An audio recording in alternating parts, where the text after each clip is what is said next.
I don't know what first drew me to Glenfinnan.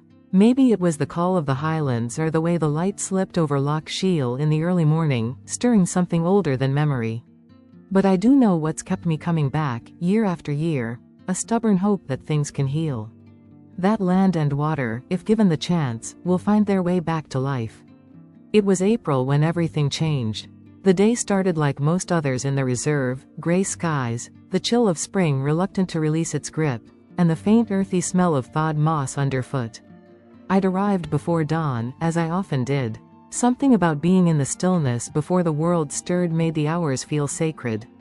I'd been volunteering at Glenfinnan for nearly 5 years, part of a modest but determined team of conservationists and locals who had taken it upon ourselves to reverse decades of ecological damage. And it was work. Backbreaking, disheartening, slow. But it was ours. I was following a trail along the River Finnan, not far from the old hydroelectric dam site we'd decommissioned the year before. The riverbanks had changed so much since then.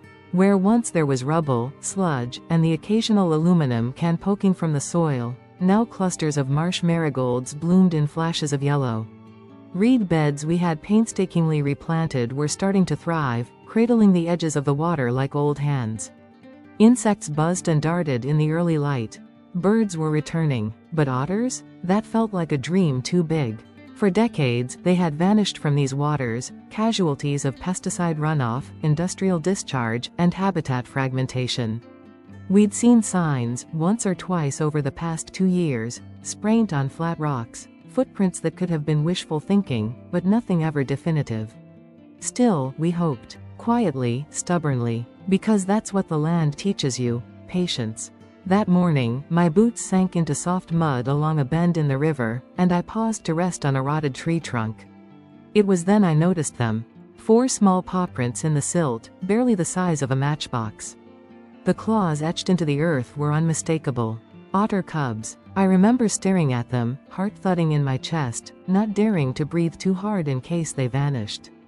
My eyes swept the surrounding reeds. Nothing. The river gurgled by, innocent and slow. But I knew, not just signs of an adult this time. Cubs. That meant they were breeding here. That meant something monumental. I radioed back to the station, trying to keep my voice steady. I think we have something. Confirming otter cub tracks. Near Sector 7. What followed was a blur. Alan, our lead ecologist, arrived within the hour. He brought field cameras, set up motion sensors, and deployed more volunteers to sweep the area, carefully, quietly, so as not to disturb them. We all knew how fragile this was. A breeding pair of wild otters, after so long? We could hardly believe it. But evidence mounted fast. Over the next week, the trail cameras recorded fleeting footage. A lithe female emerging at dusk, her fur slick with river water, a fish dangling from her jaws. 3 small figures trailing behind her. The images were grainy, shadows flickering between the reeds, but it was enough. We had proof. That's when the whispers began. Not just among us volunteers, but among villagers in Glenfinnan and even as far as Fort William. People began stopping by the reserve more often, walking the trails, asking questions. For the first time in years, there was something in the air beyond just damp heather and pine. There was excitement. I remember one evening, not long after we confirmed the footage, sitting beside the river and watching the fog roll in from the loch. My thermos steamed in my hands, and the hum of midges filled the dusk. I felt it then, the full weight of what we were witnessing. Not just the return of a species, but the revival of a story nearly lost. A thread picked up after years of silence.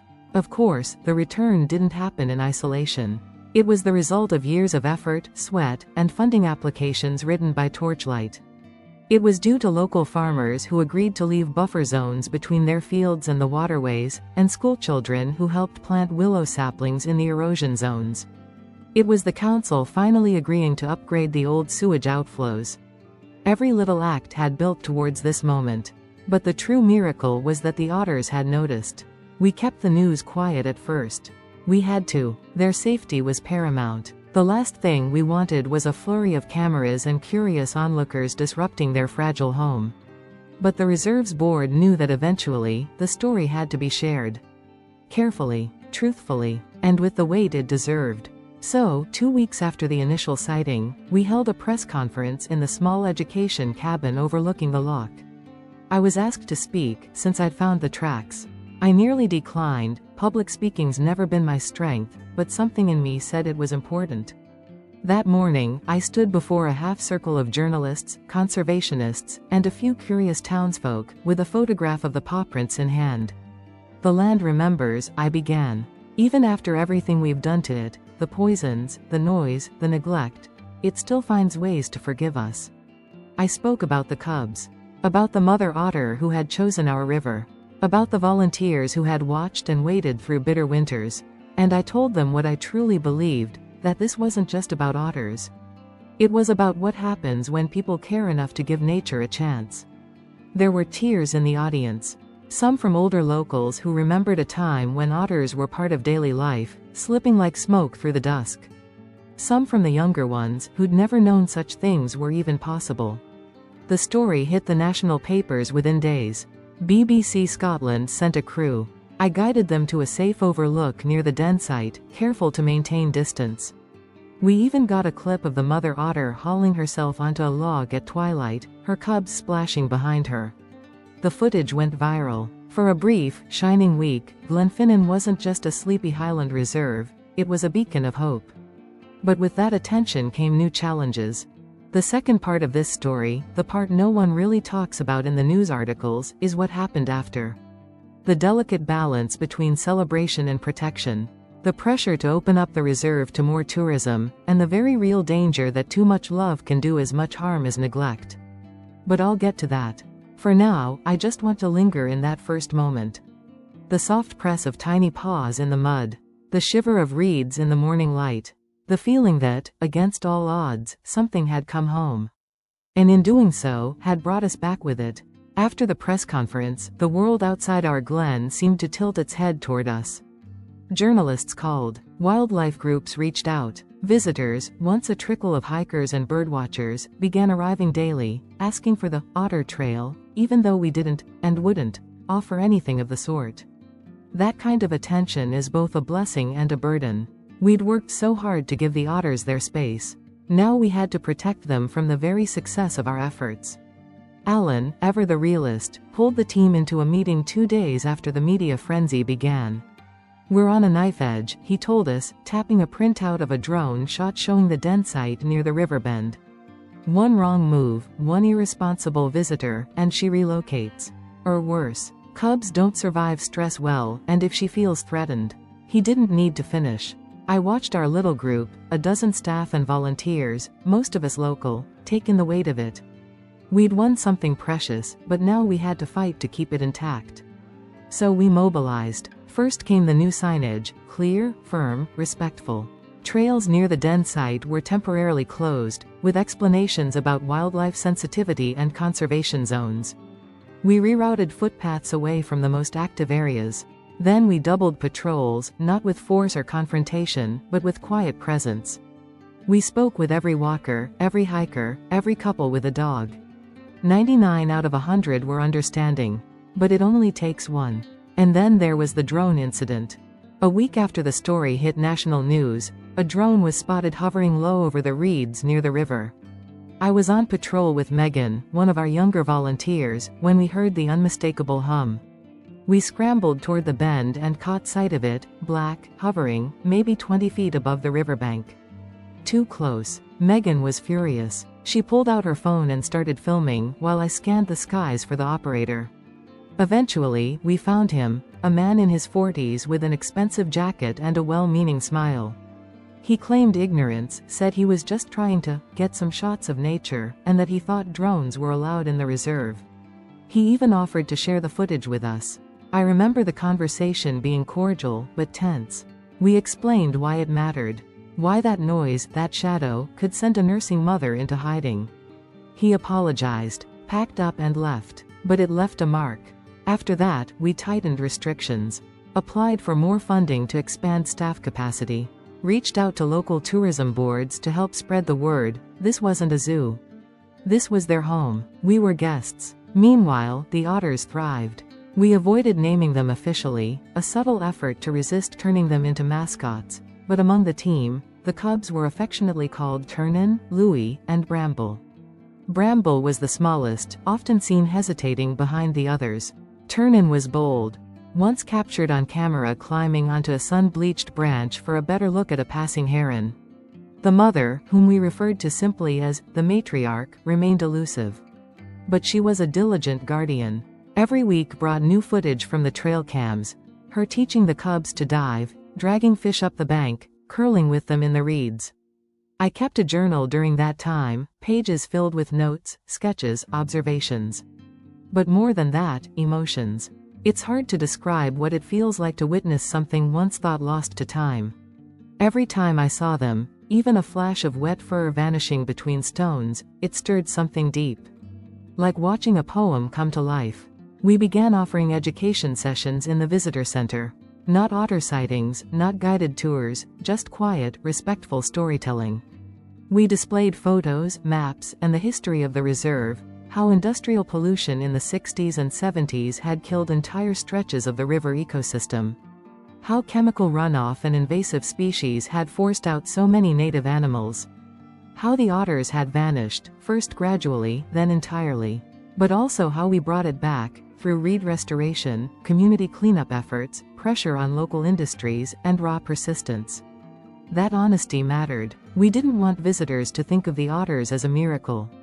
They were a result of hard choices, of long nights, of people giving more than they took. By midsummer, things reached a kind of equilibrium. The otters were growing. Visitors still came, but they came quieter. Schoolchildren sketched otters with colored pencils and learned about food chains. Locals brought stories of seeing otters back in the 40s and 50s, when their grandparents would point them out from the old footbridge. For the first time, we weren't just fighting for the land. We were celebrating with it. And then, as it always does in the highlands, the weather turned. August came heavy with rain. The river swelled, its edges frothing with white. Some days it was too dangerous to check the trail cameras near the den site. The banks became treacherous, and we worried. Not just for the otters, but for the many birds and small mammals we'd coaxed back over the years. One storm in particular stood out. It hit overnight, thunder rolling across the glen, sheets of rain pounding the hillsides. I lay awake most of the night, staring at the ceiling, imagining the river rising over the reeds. In the morning, I pulled on my gear and walked to the site alone. The damage was obvious, branches torn free, sections of trail washed out, one of our camera posts collapsed into the water. I held my breath as I checked the river bend. And then I saw her, the matriarch, perched on a log half submerged in the churning current, scanning the bank with sharp eyes. Behind her, 2 wet, shivering cubs.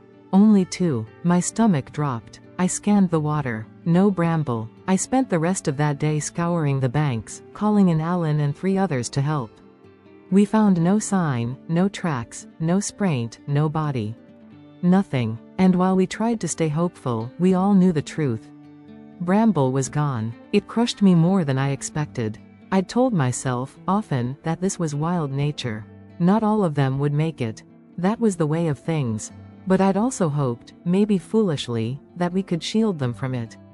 That we could offer something perfect. And now, I had to face what I had always known. We were helping, but we weren't in control. Still, the others survived. The matriarch adapted, as wild mothers do. She led the remaining cubs farther upriver, away from the most vulnerable flood zones. Over the next few weeks, the trail cameras caught less of them, but enough to know they were alive. Growing stronger. By early September, the cubs had nearly reached full size. They began venturing off alone for short periods, testing their independence. One evening, I watched from the far bank as Turnin caught his own fish for the first time, thrashing, awkward, triumphant. It felt like watching a child take their first steps. That night, I stayed late by the river. Long after the other volunteers had gone home. The air smelled of pine and wet stone. I could hear the low rustle of reeds and the gentle lap of the current. In the quiet, I thought of all the hands that had shaped this place.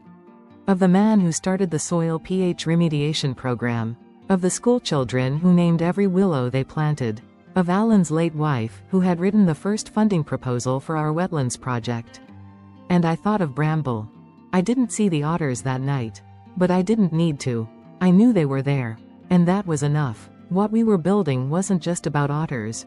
It was about a model, a living, breathing example of what could happen when people gave more than they took. When they remembered they were part of something older, something deeper than asphalt and concrete. But nothing stays still forever. Autumn in the highlands has a way of folding in on itself. Mist lingers longer in the glens. The light fades earlier. And with each day, the green of the hills deepens into gold and rust. For the otters, this meant preparation. The young ones, Turnin and Louis, were growing more independent. They hunted on their own more often, and our trail cams showed them exploring further upriver. The matriarch was seen less frequently. Her job was nearly done. For us at Glen Finnan, however, another kind of season had begun, the one filled with meetings, emails, and decisions that would ripple far beyond the banks of the River Finnan. It started innocuously enough, a letter from the Highland Council, letting us know that Glen Finnan had been short-listed for a strategic ecotourism opportunity zone. A fancy title, but we understood what it meant. Attention, development, investment, and risk. 2 weeks later, representatives from a private investment group arrived unannounced at the visitor center. Smart jackets, polished shoes, and thick brochures filled with renderings. They'd heard the otter story, everyone had by then. They wanted to help, enhance the experience, create access, and leverage the momentum. I remember sitting across from them, flipping through their pamphlets. There were elevated boardwalks, modern cafe facilities, digital, otter cams, linked to phone apps, even talk of a small lodge. Nothing invasive, they assured us. Sympathetic design, all eco-certified, of course. Alan listened in silence, hands clasped, face unreadable. When they left, he turned to me and said, "They want to put glass walls around a miracle." That phrase stuck with me. We brought the matter to our board, a mix of conservationists, local residents, and stakeholders from the nearby community trust. The debate was fierce. Some argued we couldn't turn down the funding, that better facilities could allow us to reach more people, protect more habitats, that Glen Finnan could become a model for sustainable tourism. But others, myself among them, feared we'd lose the very soul of the place. That by trying to share the otters with the world, we'd drown out what made them return in the first place: quiet, space, and freedom from scrutiny. What made it harder was that there wasn't a villain in the room. Everyone wanted what was best, for the otters, the land, the people. It was just a question of what best meant. We held open consultations. Locals came forward with memories, concerns, suggestions. Some welcomed the idea of more jobs, especially after the lean tourist seasons. Others warned of what had happened to other reserves: overtourism, habitat degradation, wildlife displacement. In the middle of it all, something unexpected happened. A letter arrived, handwritten, from a family in Moray. Their daughter, Isla, not me, another Isla, had done a school project on the Glen Finnan otters. She'd drawn the 3 cubs, described their lives, and written a story about the river that healed itself. She ended with a sentence that caught all of us off guard. "If we build too many things around the otters, they might go away again, and I want my little brother to see them too when he's older." It hit me like a bell.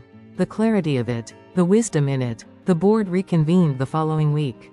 Alan proposed a compromise. We would expand the education center, improve our internal facilities, and add a new observation point at a safe distance from the denning zones, but we would not allow commercial infrastructure near the waterway.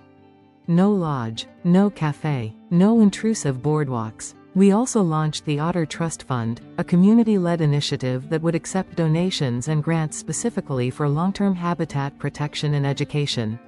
The local council, to their credit, backed us. The private investors moved on. In the months that followed, we saw fewer media crews and fewer visitors looking to spot the otters. But the ones who came, they came with purpose.